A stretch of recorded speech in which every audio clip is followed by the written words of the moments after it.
계속해서 3인의 전략 진행하겠습니다. 최근 시장, 이번 주 들어서 시장 자신감이 상당히 좀 살아나고 있는 듯한 분위기입니다. 그런 상황에서 오늘 옵션 만기가 다소간 좀 부담스러웠는데 글쎄 앞으로 종가까지 어떻게 변할지 모르겠지만 그래도 비교적 무난하게 지나가는 것 같습니다. 그렇다면 만기 이후에는 정말 시장 상승을 기대해도 좋을 건지 또 시장을 움직일 변수들은 어떤 건지 알아보고 대응하는 전략을 3인의 전략에서 알아보도록 하겠습니다. 오늘 이 시간에는 머니투데이 방송의 이학영 전문위원과 SK증권의 고승희 연구원 두 분과 함께합니다. 안녕하세요. 안녕하세요. 시장 중심이 되는 키워드를 알아봅니다. 5위부터 3위까지의 키워드를 화면을 통해서 확인해 보도록 하겠습니다. 오늘의 5위 키워드는 다음, 실적 부진의 약세입니다. 다음 주가가 나흘 만에 조정을 받고 있습니다. 개장 전 발표된 다음의 4분기 실적은 예상치를 밑돌았습니다. 4위 키워드는 정유주 강세입니다. 정제 마진 개선 기대가 힘입어 정유주가 강세를 이어가고 있습니다. 긍정적인 접근이 가능할지 대응 전략을 세워봅니다. 3위 키워드는 CJ CGV 나흘째 상승 시도입니다. 티켓 가격 인상에 따른 수익 개선 기대감으로 CJ CGV가 나흘째 상승을 시도하고 있지만 오후 들어서 조정을 받고 있습니다. 추가 상승이 가능할지 알아봅니다. 소재주 중에서도 정유주에 대해서 최근에 긍정적인 의견들이 상당히 많습니다. 실제로 정제 마진이 크게 개선되고 있고 또 혹한 때문에 정제 마진은 더 개선될 것이다. 이런 얘기들을 좀 많이 하고 있는데 고승희 연구원은 정유주 어떻게 보세요? 예, 최근 어제 오늘 증시가 좀 강한 모습을 보이고 있는데요. 정유주뿐만 아니라 화학주, 철강주, 건설주 등 과거에 많이 빠졌던 종목들이 다시 반등을 하는 모습을 보이고 있습니다. 정유주 같은 경우에는 반등폭이 상대적으로 큰 모습을 보이고 있는데요. 앞서 말씀드린 것처럼 정제 마진이 개선이 되고 있고요. 밸류에이션도 상당히 낮은 수준이기 때문에 밸류에이션이 상승을 한 그런 부분도 있었습니다. 근데 문제는 이러한 정제 마진 개선이 추세적으로 일어날 것이냐라고 봤을 때는 결국에는 국제유가와 연동을 해서 봐야 될 것 같습니다. 근데 국제유가 같은 경우에는 셰일가스라든지 이런 공급 쪽에 큰 충격이 있습니다. 그래서 추세적으로 국제유가가 상승하기는 어렵다고 보고 있고요. 그렇게 되면은 정제 마진 개선도 앞으로 계속 개선이 될 것이냐, 이어질 것이냐라고 봤을 때는 어렵다고 보고 있습니다. 따라서 정유주 같은 경우에는 어떤 실적에 대한 기대감보다는 밸류에이션이 낮은 구간에서는 매수를 하고 밸류에이션이 올랐을 때 다시 매도를 하는 그런 밸류 플레이가 바람직하다고 생각을 하고 있습니다. 그렇다면 최근에 정제 마진 개선 이런 부분도 어떤 계절적인 요인 이런 부분이 좀 어느 정도 좀 작용을 하고 있다고 보시는 거네요? 기본적으로 계절적인 요인이 있었고요. 그리고 최근에 국제유가가 많이 상승을 했습니다. 국제유가 상승과 함께 제품 가격도 상승을 했고요. 근데 유가 같은 경우에는 정유주 실적에 1개월 정도 레깅을 해서 반영이 됩니다. 그러니까 정유회사 입장에서는 싼 국제 유가를 사서 비싸게 제품 가격이 오른 거를 비싸게 팔 수 있다는 거죠. 그래서 정제 마진이 개선이 된 것인데 그러면 국제 유가가 추세적으로 강세를 보일 것이냐? 저는 그렇지 않다고 보고 있습니다. 일단은 정유주 관련해서 1분기에는 어느 정도 기대를 해볼 수 있는데 이게 추세적으로 이어질지 이 부분은 국제 유가가 어떻게 움직이느냐 이 부분을 확인할 필요가 있을 것 같습니다. 자, CJ CGV에서 티켓 가격을 인상을 합니다. 그렇다고 하더라도 올해 관람객 수는 증가할 거로 예상이 되기 때문에 당연히 수익성은 좋아질 거로 예상들을 많이 합니다. 문제는 지금 주가가 사상 최고 언저리까지 좀 올라왔고 지금 나흘째 오늘 상승 시도하다가 오후 들어서는 주춤하고 있는 모습인데 너무 많이 올랐다 이런 인식도 있는 것 같은데요. 자, 이학년 위원이 이 부분에 대해서 어떻게 보는지 좀 말씀해 주시고요. 그리고 엔터주 중에서 관심 가져볼 만한 종목 있으면 같이 좀 말씀해 주세요. 네, CJ, CGV만 얘기하면 당연히 회사 측에서는 호재겠죠. 일단 애널리스트들 분석 보면니까요. 일단 매출 효과, 매출 증가 효과가 4%고요. 역시 마지널 이펙트가 있기 때문에 그렇겠지만 주당 순이익은 여러 가지 고려해서요. 이번 요금 인상으로 인해서 결국 20%까지 늘어난다고 하니까요. 정말 이론적으로 보면 이런 발표가 나기 전보다 주가가 20% 정도 올라가는 것은 당연하겠죠. 다만 뉴스 모멘텀에 따라서 주가가 3, 4일 계속 올라갔기 때문에 기본적으로 저는 주가는 그것 때문에 효과가 올라가는 것은 다 왔다라고 저는 기본적으로 제가 너무 보수적으로 모르는지 모르겠지만 그것 때문에 효과는 다 왔다라는 생각을 갖고 있습니다. 다만 이제 전체적으로 엔터테인먼트 뭐 제가 자주 말씀드렸지만 장기적으로 보면 CJ ENM이 약간 뭐 성향은 다를지 모르지만요. 종합 콘텐츠 업체 디지털 콘텐츠 이런 쪽으로 확대되는 관점에서 본다 그러면 CJ ENM이 좀 안정적일 수 있다는 생각 갖고 있습니다. 다만 올해 들어서 워낙 또 CJ 그룹이 가치 좀 많이 올라갔다는 측면에서 본다 그러면 약간 조정 국면을 이용해서 사두는 것 여전히 갈 길은 멀다라는 생각 갖고 있습니다. CJ ENM에 대해서요. 다만 정말 순수 그 엔터테인먼트 음악이나 영화 이런 쪽 뭐 가수 탤런트 이런 쪽으로 본다 그러면 역시 SM과 YG 엔터테인먼트가 되겠는데 어제도 말씀드린 기억이 있는데요. SM, YG 다 좋은 회사고요. 작년 10월 이후 5개월간의 두 주식 모두 가격 및 기간 조정을 보여줬습니다. 특히 SM은 이제 1분, 4분기에 대한 실적에 대한 기대감이 다시 솔솔 나고 있는데요. 3분기에 워낙 실망했기 때문에 실적으로 좀 보여주면서 투자자, 일부 투자가뿐만 아니라 국내외 기관 투자가나 외국인 투자가한테 좀 신뢰감을 좀 회복시켜줘야 되는 것이 관건이 아닌가 싶습니다. SM은 실적 확인 후에 그리고 그 밖에 큰 차원에서 본다 그러면 YG 엔터테인먼트를 여전히 탑픽으로 제시해드리고 싶습니다. 글쎄 티켓 가격 인상 당연히 CJ CGV에는 호재인 거는 당연하고 실적도 좋아질 거는 자명한 것 같은데 이런 부분이 최근에 주가 상승에서 어느 정도 좀 반영이 됐다는 것 이런 부분을 좀 감안해야 될 것 같습니다. 관심 가져야 될 엔터주로 CJ ENM 장기적인 관점에서 추천해 주셨고 어제도 한번 언급을 해주셨었는데 YG 엔터테인먼트 기간과 가격 면에서 조정을 충분히 거쳤다 이런 쪽에서 관심 가져볼 만하다 다시 한번 확인해 주셨습니다. 다음으로 오늘의 2위 키워드를 화면을 통해서 확인해 보도록 하겠습니다. 오늘의 2위 키워드는 연기금 13일 연속 순매수입니다. 수급상으로 보면은 외국인들이 오늘 오후 들어가면서 순매도로 전환된 게 조금 아쉽긴 한데 연기금 1월 28일부터 13일 연속 지금 주식을 사주고 있습니다. 물론 13일 산 거에 비해서 규모가 절대적으로 큰 건 아닌 것 같은데 자, 이학년 위원이 이 부분에 대해서 좀 의미를 부여할 수 있을지 좀 말씀해 주시고요. 그리고 연기금이 샀던 종목 중에서 관심 가져볼 만한 종목이 있으면 같이 좀 짚어주세요. 네, 연기금은 꾸준히 샀지만 기본적으로 자기네가 기본적인 연가 투자 운영 전략에서 사고 있다는 것 그 이상 이하도 아니라고 보고 있습니다. 그렇기 때문에 약간 의미를 축소해서 해석해도 크게 무리는 없다 보고 있고요. 다만 시장에 외국인이 요즘 샀지만 추세를 보면 팔고 있는 추세인데요. 올해 들어서요.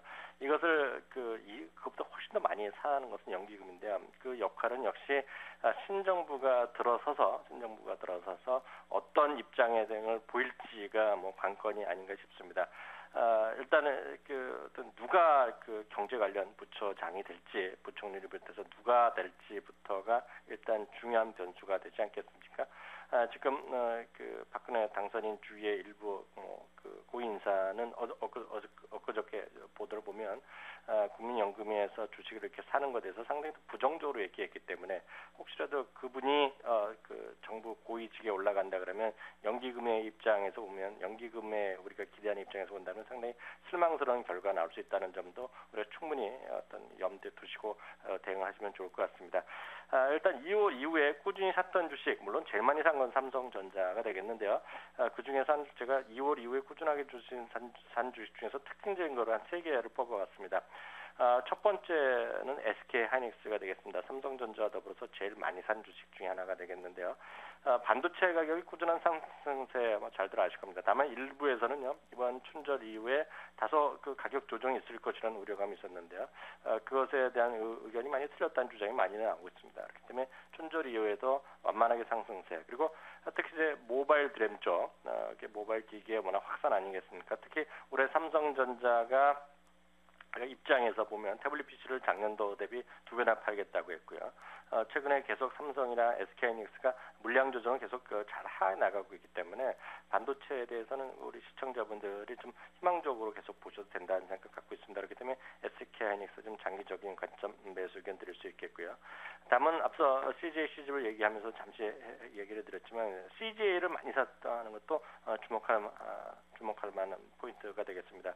그만한 지주회사가 많은데요. 그중에서 CJ를 유독 산 것은 CJ 그룹에 대해서 전반적인 이미지가 좋아지고 있다는 것이고요. 그것은 CJ가 어찌되었건 원화 강세 추세, 물론 최근 들어서 왔다 갔다 하고 있지만 원화 강세에 대한 추세에 대한 믿음이 있는 분이라면요. 내수의 어떤 집중도 그리고 여러 가지 디지털 콘텐츠 시장에서의 어떤 그 마켓 쉐어가 늘어나고 있다는 측면 이런 것들 등등을 고려해봤을 때 CJ에도 아마 장기적으로 계속 관심을 둘 만한 우리 시청자분들이 올해 하여튼 CJ가 상당히 좀 레벨업이 되는 것이 아닌가라는 기본적인 생각을 갖고 있습니다. 그리고 최근에 이제 어제도 잠시 통신주를 얘기해드렸던 기억이 있지만 통신주가 KT, LG, U+, SK텔레콤 오늘 뭐 2%, 3%대 빠지고요. 한국전력도 2% 빠지고 이런 것들이 절대로 제가 봤을 때 나빠서 빠지는 것은 아니라고 보고 있습니다. 어제도 말씀드렸다시피 지금 시황이요, 어떤 제조업, 경기민감 대형주들이 좀 반등을 시도하는 그런 분위기였기 때문에 어떤 그 반대쪽에 있는 어떤 그 경기의 어떤 그 방어적인 주식들이 상대적으로 약한 부분인데요. LG 플러스랑 SK텔레콤은 연기금에서 꾸준히 사고 있다는 거, KT도 마찬가지지만요. 흥미로운 부분이 되겠습니다. 어제도 말씀드렸다시피 통신주는 구분을 할 필요가 없지만 장기적으로 보면 한 종목 정도 갖고 가는 것도 전 괜찮은 선택이라 보고 있습니다. 연기금이 뭐 주식을 13일 연속 사고는 있지만 본격적으로 어떤 역할을 할지는 역시 뭐 차기 정부가 출범을 해야 어떤 뭐 결정이 될 것 같고요. 그 와중에도 연기금이 사고 있는 중에서 관심 가져볼 만한 종목으로 SK 하이닉스, CJ 그리고 LG U+까지를 꼽아주셨습니다. 자, 수급 관련해서 업종을 좀 살펴보면은 어저께 쌍끌이 매수세가 나왔던 업종이 철강금속 업종입니다. 오늘 개장 초만 하더라도 역시 뭐 쌍끌이가 유지됐었는데 현재는 외국인의 소폭 매도, 국내 기관은 공격적인 매수세가 들어오고 있습니다. 그래서 오늘 업종별로 보더라도 철강금속주 상승률이 가장 강하게 나타나고 있는데 고승희 연구원은 철강금속주 전반적으로 어떻게 보십니까? 네, 철강주의 대표라고 할 수 있는 포스코, 현대제철과 같은 고로 업체 같은 경우는 구조적으로 지금 공급 과잉의 상태입니다. 물론 주가라는 게 등락이 있어서 단기간에는 상승은 할 수 있지만 실적 면에서는 좋을 게 없다고 저는 생각을 하고 있습니다. 구조적으로 공급 과잉에 있다는 거죠. 그래서 철강주 같은 경우에는 개인적으로는 비중 축소가 맞지 않나 생각을 하고 있습니다. 다만 철강주 중에서도 비철 금속 같은 경우에는 비중 확대를 하셔도 괜찮다라고 생각을 하고 있습니다. 비철 금속 같은 경우에는 통상 금속 가격에 연동해서 주가가 반응을 하고 있고요. 그리고 장기적으로 봤을 때 달러 약세에 따른 금속 가격 상승은 뭐 추세적으로 나타날 수 있다라고 보고 있습니다. 그래서 비철 금속 업종에 대한 비중 확대 의견을 제시를 하고요. 종목 중에서는 당연히 고려아연이 가장 크고 실적 역시도 뭐 4분기에는 조금 안 좋았지만 1분기부터는 좋아질 것이다 이렇게 보고 있습니다. 일단 뭐 수급 상황은 좋은데 기본적으로 뭐 업황이나 실적이 좀 뒷받침돼야 될 것 같은데 철강 같은 경우는 아직은 조금 확인할 부분이 많은 것 같습니다. 그보다는 비철금속 그중에서도 뭐 고려아연 정도를 꼽아주셨습니다. 다음으로 오늘의 1위 키워드를 화면을 통해서 확인해 보도록 하겠습니다. 오늘의 1위 키워드는 무난한 만기일입니다. 현재까지 뭐 시장은 뭐 무난하게 지나가고 있습니다. 아직 뭐 종가에 어떻게 움직일지 뭐 예측하기는 어려운 것 같은데요. 근데 좀 이런 생각을 해봤습니다. 1월 달에 만기일 굉장히 우려가 많았는데 만기일은 무난히 지나갔는데 며칠 있다가 후폭풍이 일어나면서 굉장히 시장의 낙폭이 커졌던 경험이 있습니다. 이번에도 만기일 지나가더라도 뭐 혹시 후폭풍이 있지 않을까 이런 뭐 걱정하는 분들이 많은데요. 고승희 연구원은 어떻게 보세요? 기본적으로 가장 중요한 거는 베이시스가 어떻게 될 것인지가 관건이 될 것 같습니다. 만기일 이후 일정을 살펴보면 G20 재무장관 회의가 있고요. 그다음 2월 25일에 이탈리아 총선이 있습니다. 이 두 가지가 변수가 될 것인데요. 이탈리아 총선 같은 경우는 저는 크게 걱정을 하고 있지는 않습니다.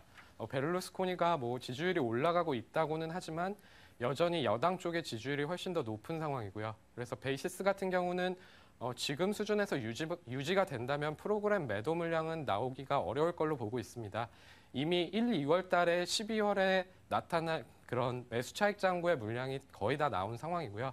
그래서 프로그램 매도 쪽은 어떤 시장의 시스템 리스크를 우려할 만한 어떤 리스크가 나오지 않는 한은 프로그램 매도 물량은 나오지 않을 것이다라고 보고 있습니다. 다만 시장 같은 경우는 최근에 반등을 하고 있지만 추세적으로 상승을 하기 위해서는 어떤 모멘텀이 필요합니다.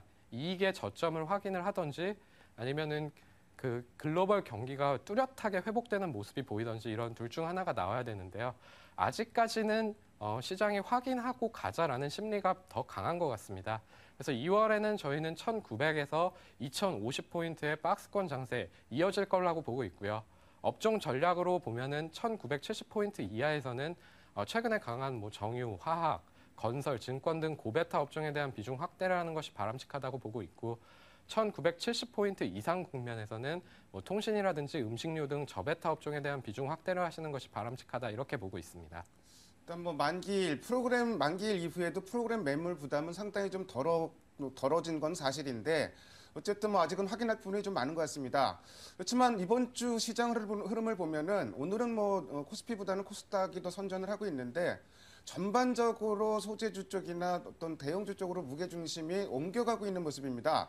이런 흐름이 앞으로 이어질지 그리고 대응 전략까지 이학년 위원이 정리해 주십시오.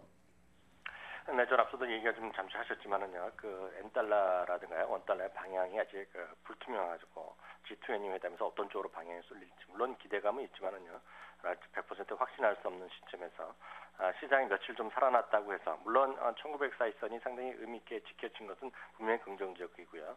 단기적으로 투기적인 매매는 어느 정도 가능하다고 어제도 말씀드렸지만 시장은 100% 확신하기에는 여전히 상당히 많이 지금 꺼림칙한 것이 많다라고 분명히 말씀드릴 수 있습니다. 다만 어제도 말씀드렸다시피요. 이번에 시장이 정말 언젠가 회복을 만약 보인 경우에는 어떤 것이 강할지는 대충 감은 잡을 수 있다라는 생각 갖고 있습니다. 그것이 어저께 말씀드렸다시피 화학이라든가 철강 이런 소재 관련주의 반등 가능성이라고 저는 이해를 하고 있습니다. 화학, 특히 뭐 철강은 약간 논쟁이 있습니다. 앞서 연구님도 말씀하셨지만, 다만 화학이나 철강 이런 것들에 대한 4분기가 상당히 안 좋았던 거, 그리고 실적보다 훨씬 더 안 좋았기 때문에 상대적으로 1분기에는 턴어라운드의 기대감이 상당히 공감대를 형성하고 있는 것은 사실입니다. 그중에서 굳이 탑픽을 꼽는다면 롯데케미칼과 현대제철의 가능성을 전 여전히 높게 보고 있습니다. 다만 앞서도 말씀드렸다시피 그것은 시장이 회복된다는 그리고 완연하게 회복된다는 전제 조건을 가지고 있는 거죠. 시장이 다시 엔화가 갑자기 급속히 다시 G20 회담에서 어떤 결과도 나오지 못하고 일본의 입장을 옹호하는 쪽으로 미국의 압력이 계속 거세진다 그러면요. 상대적으로 엔화의 약세가 주춤했던 것이 다시 속도감이 다음 주에 빨라지고 시장이 어떻게 다시 바뀔지는 알 수 없는 노릇입니다. 다음은 대응 전략이 되겠는데요. 앞서도 말씀드렸다시피 모든 것의 기본은 엔화의 안정이 필수적인 요건이다 말씀드릴 수 있겠고요. 다음은 주식은 어제 오늘 그리고 지난주 흐름 계속 확인될 수 있는 것은 경기 민감 대형주랑 경기 방어주가 같이 갈 수 있는 정도의 지금 시장에 에너지는 없습니다.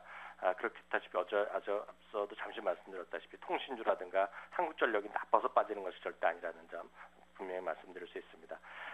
당연히 외국인의 수급이 가장 중요하겠습니다. 오늘 외국 매매 선물 이런 거 하는 것은 의미가 없어 보이고요. 내일 이후 정말 외국인이 다시 어떤 방향성을 택할지가 시장의 가장 중요한 분기점이고요. 결국 외국인을 쫓아서 매매하는 것이 유일한 전략 전술이 아닌가 싶습니다. 여전히 1960 위에서는요. 다분히 투기적이지만 단기적인 대응은 어느 정도 가능하리라고 보고 있습니다.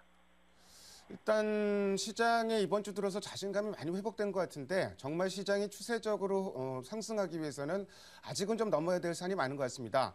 물론 만약에 시장이 본격적으로 상승하면은 그 앞장서는 거는 소재주가 될 가능성이 많은데 어쨌든 뭐 확인하고 갈 부분이 많기 때문에 현재 시점에서는 공격적인 대응이 쉽지 않은 것도 사실인 것 같습니다. 지금까지 5가지 키워드를 통해서 오늘 시장의 흐름을 살펴봤습니다. 두 분 말씀 잘 들었습니다. 감사합니다. 감사합니다.